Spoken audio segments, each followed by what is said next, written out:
90% మంది పిల్లలకి కండరాల నుంచే వస్తుంది. 12 ఏళ్ల పాపను తీసుకొచ్చి నడుము నొప్పి వస్తుంది. చాలామందికి 6వ సంవత్సరం నుంచే 7వ సంవత్సరం నుంచే. నమస్కారం, నేను doctor Arun Kumar, spine surgeon, Reva spine centre, Visakhapatnam. ఈరోజు నేను చెప్పాలనుకుంది పిల్లల్లో నడుము నొప్పులు ఎందుకు వస్తున్నాయి, దానికి గల కారణాలు ఏంటి అనే దాని మీద ఒక అవగాహన వీడియో తీద్దాం అనుకున్నాను. అండ్ అదే ఎందుకు అంటే ఈ మధ్యకాలంలో చాలామంది ఓపీకి వాళ్ళ పేరెంట్స్ 12 ఏళ్ల పాపను తీసుకొచ్చి నడుము నొప్పి వస్తుంది సార్, 15 ఏళ్ల అబ్బాయిని తీసుకొచ్చి మెడ నొప్పి వస్తూ ఉంటుంది అని చాలామంది చెప్తున్నారు. ఒకటి, పిల్లల్లో నడుము నొప్పి కానీ వెనకాల అప్పర్ బ్యాక్ పెయిన్ కానీ ఇవన్నీ కూడా వచ్చే కారణాల్లో ఫస్ట్ మెయిన్ ఇంపార్టెంట్ రీజన్ ఏది అంటే ఇది మెకానికల్ బ్యాక్ పెయిన్, అంటే కండరాల నుంచి వస్తున్న నొప్పి అని చాలామందికి 90% మందికి కండరాల నుంచే వస్తూ ఉంటుంది. 90% మంది పిల్లలకి కండరాల నుంచే వస్తుంది. లోపల ఇబ్బందులు ఏమీ ఉండవు, దానికి ఎక్స్రేలు ఎంఆర్ఐలు కూడా అవసరం లేదు. సో వాళ్ళకి ఎందుకు వస్తుంది అంటే ఈ మధ్య డెఫినెట్లీ చాలామంది పిల్లల్లో స్ట్రెస్, స్ట్రెయిన్ అనేవి మనకు తెలుస్తూనే ఉంటాయి. స్కూల్కి వెళ్తే వాళ్ళు ఎంత మోయగలుగుతారో దానికంటే ఎక్కువ బరువు ఉన్న బ్యాగులే వాళ్ళు మోస్తూ ఉన్నారు.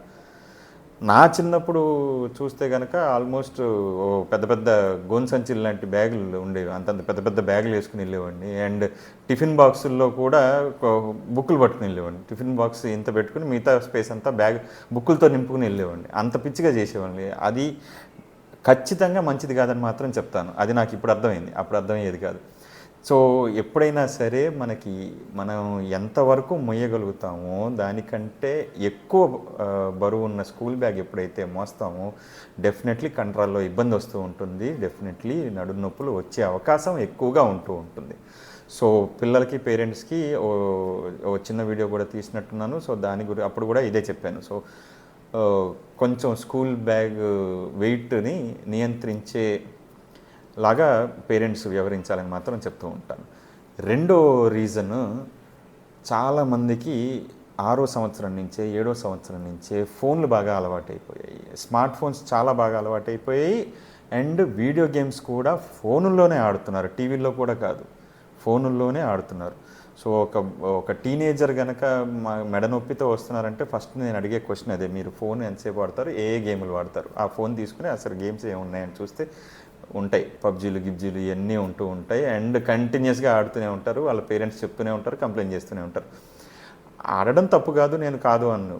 కాకపోతే మన పొజిషన్, మన పోస్చర్ ఎలా ఉందో కూడా మర్చిపోయే అంతలాగా ఆడడం తప్పు అని మాత్రం చెప్తాను. ఇష్టం ఉన్నట్టు పడుకుని ఆడతారు, మెడ కింద ఒక 4 పిల్లోస్ పెట్టుకుని ఆడతారు, లేదా మెడ వెనకాల ఉంచి ఇలా పట్టుకుని ఆడతారు.